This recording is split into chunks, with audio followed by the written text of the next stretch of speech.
जो मैंने अर्ज़ किया कि अब्दुल लतीफ़ चतराली को गिरफ़्तार सज़ा सुनाई गई और जो लोग कमर अदालत में थे उनको गिरफ़्तार किया गया। उस पर हमारे दोस्त एहतशाम अली अब्बासी ने ट्वीट किया हुआ है कि कोई पीटीआई के वकला नहीं थे। ये बड़ा शर्मनाक कंडक्ट है पीटीआई का। मैं आपको मुसलसल अर्ज़ कर रहा हूँ, आप 4 चीज़ों पर देख लें।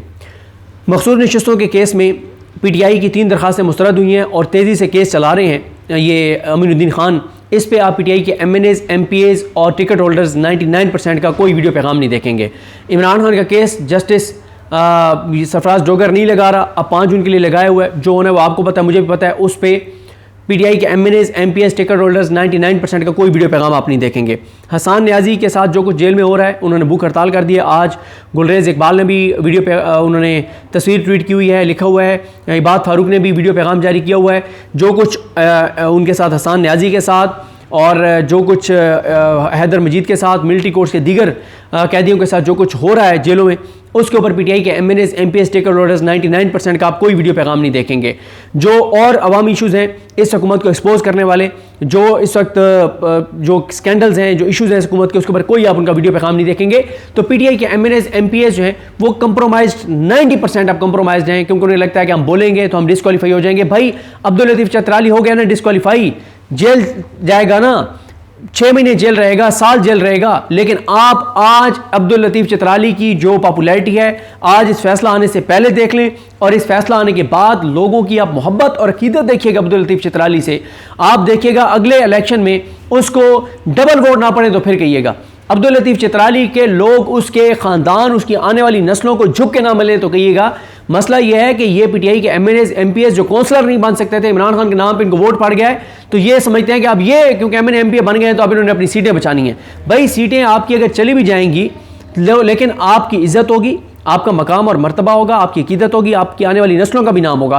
कहाँ है वो काजी फायजी सा? वो चीफ जस्टिस पाकिस्तान था ना, वो आज भी ये निज़ाम पूरा उसके साथ है ना, तमाम इदारे आज भी काजी फायजी के साथ हैं। उसको अपनी शक्ल बदल के 1-2 बार अवाम में निकलना पड़ा, शक्ल बदल के, अजीब व गरीब उसने अपनी शक्ल बना के और वो मास्क लगा के अवाम में निकलता है। वो तो जनाजों में नहीं जा सकता, वो तो किसी चौक और चौराहे पे नहीं जा सकता, वो तो पूरी दुनिया में कहीं नहीं निकल सकता। जहाँ सबसे कम तादाद में ओवरसीज़ पाकिस्तानी है उस मुल्क में वो नहीं निकल सकता। ये उसकी हालत है। और आप लोग काउंसलर नहीं बन सकते थे, आपको इमरान खान के नाम पे वोट पड़ा है और आप कंप्रोमाइज़ हैं, आप बुज़दिल हैं कि आप जो है वो कोई वीडियो पैगाम जारी नहीं कर सकते, कोई सख्त बात नहीं कर सकते। डॉक्टर यास्मीन राशिद साहबा का जो ख़त है उसमें वो उन्होंने लिखा तो मरीम नवाज़ के नाम है। वो कहती हैं कि आज हमें कोट लखपत जेल में किसी सज़ा के बगैर कैद हुए 2 साल और 18 दिन गुजर चुके हैं। हमारे सामने तमाम इंसानी हकूक़ मुनज़्ज़म तरीके से मिसमार किए जा चुके हैं। हमें ज़िंदान में रखने के लिए हमारी ज़मानतें मुस्तरद कर दी गई हैं। इसे हमारे खिलाफ सज़ा के तौर पर इस्तेमाल किया जा रहा है। हमारे ख़ानदान इंसाफ की तलाश में एक जगह से दूसरी जगह मारे मारे फिर रहे हैं। मैं ज़ाती तौर पर 3 मरतबा chief justice Pakistan justice Yahya Khan को ख़त लिख चुकी हूँ और मैं 3 बार जस्टिस याहिया खान को ख़त लिख चुकी हूँ, लेकिन बेसूद। सितम ज़रीफ़ी यह है कि एक मुल्क जो इस्लाम के नाम पर बना, उस मुल्क में इंसाफ नहीं है, वो मुल्क इंसाफ से खाली है। क्या चीफ जस्टिस पाकिस्तान बराए मेहरबानी जवाब देना पसंद करेंगे अगर वो समझते हैं कि इंसाफ में ताख़ीर इंसाफ से इनकार है? अच्छा, वैसे याहिया खान साहब, क्योंकि जस्टिस याहिया खान साहब हज पे तशरीफ़ ले जा रहे हैं और साथ जस्टिस अमीनुद्दीन खान भी हैं, इनको चाहिए कि ये वहाँ हज के मौके पे जब एहराम में लोग होते हैं, जब कोई तसव्वुर नहीं है कि कोई एहराम में झूठ बोलेगा हज के मौके पे, वहाँ ज़रा पूछ लें लोगों से, क्या आप पाकिस्तान में इंसाफ हो रहा है? क्या पाकिस्तान के अदालती निज़ाम पे आपको, ओवरसीज़ पाकिस्तानी भी आए हुए होंगे, पाकिस्तानी भी लाखों गए हुए हैं, उनसे पूछें कि आपको पाकिस्तान के अदालती निज़ाम पे आपको एतमाद है, इंसाफ हो रहा है, होता हुआ नज़र आ रहा है? ओवरसीज़ पाकिस्तानियों से पूछें, बल्कि कई मुल्कों के जो मुसलमान आए हुए हैं जो पाकिस्तान के हवाले से बड़ा इंटरेस्ट रखते हैं, उनसे पूछ लें कि मैं अपना नाम बताएं, क्योंकि वो तो इनको नहीं जानते होंगे कि ये जस्टिस याहिया खान है, पाकिस्तानी तो जानते होंगे।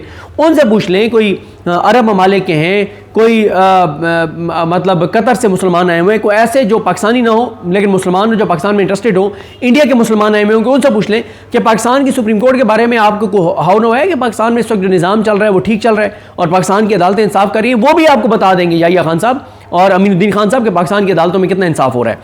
उसके बाद यास्मीन राशिद साहब लिखती हैं कि इलेक्शन ट्रिब्यूनल्स गुज़िश्ता 15 माह से हमारी दरखास्तों की समाअत में तख़ीर कर चुके हैं। इलेक्शन कमीशन को इस बारे में कोई परेशानी नहीं है। ये तमाम मज़ालिम फार्म 47 की हुकूमत को महफूज करने के लिए ढाए गए हैं। अपने दिलों में मुस्लिम लीग नून जानती है कि वो 8 फरवरी 2024 के इंतखाबात हार चुके हैं। इसके बावजूद वो बेशर्मी से अपनी फतह और अहलियत के शादियाने बजा रहे हैं। गुर्बत की लकीर ऊपर जा रही है, दाएं बाएं और मरकज़ में बुनियादी हकूक़ पामाल किए जा रहे हैं। हर तरफ पाकिस्तान में बुनियादी इंसानी हकूक़ पामाल हैं। पुलिस जिसकी जिम्मेदारी अमन व आमा बरकरार रखना है वो जराइम की सुर्खेल बन चुकी है। पुलिस के ऑडिट ने बता दिया है कि पुलिस के मालखाने से कितने करोड़ की मालियत का असला गायब हो चुका है। पंजाब में सेहत का शोबा टूट फूट का शिकार है। मरीजों के लिए अद्वियात दस्तयाब नहीं, सेहत के उसूलियात को आउटसोर्स किया जा रहा है क्योंकि उनका मुनासिब इंतज़ाम नहीं किया जा सकता। अब भी सब कुछ ठीक है का नारा लगाया जा रहा है और फिर भी सब कुछ ठीक है का नारा लगाया जा रहा है। हमने जच्चा बच्चा हस्पताल तहरीक इंसाफ के दौर में शुरू किए, बनाए ताकि ख़वातीन को बच्चों की पैदाइश के मौके पे जो है उनकी जो जानें चली जाती हैं, बात होती हैं, उससे बचाया जा सके।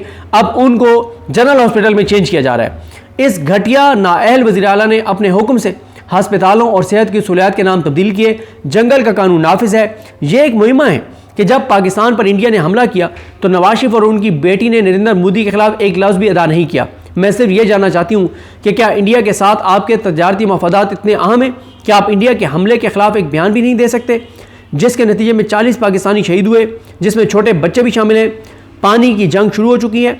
इस खामोशी पर मतलब वो कहते हैं कि इन्होंने खामोशी इख्तियार की हुई है, इस पर इनको शर्म करनी चाहिए और बजाय ये खामोश रहने के चले अगर शर्मिंदगी छुपाने के लिए कोई दलील नहीं है तो खामोश ही रह जाए। ये उल्टा जो है वो ढोल बजा रहे हैं और ये पीटीआई को कह रहे हैं कि पीटीआई ने इंडिया के हमले से बड़ा जुर्म किया है। आखिर में वो कहती हैं कि आखिर में मैं सिर्फ अपनी कौम के लिए दुआ कर सकती हूँ, अल्लाह इसे हर किस्म के नुकसान से बचाए। पाकिस्तान जिंदाबाद। डॉक्टर यास्मीन राशिद।